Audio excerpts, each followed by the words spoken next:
Vyšetrovateľ opätovne obvinil exministra životného prostredia Jána Budaja. Viete, toho, čo hovoril, že medveď je vegetarián a podobné múdrosti.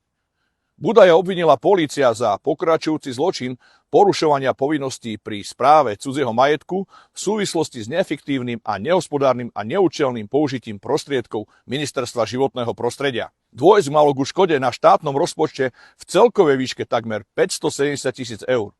Budaj po obvinení deklaroval, že čestne hájil verejný záujem.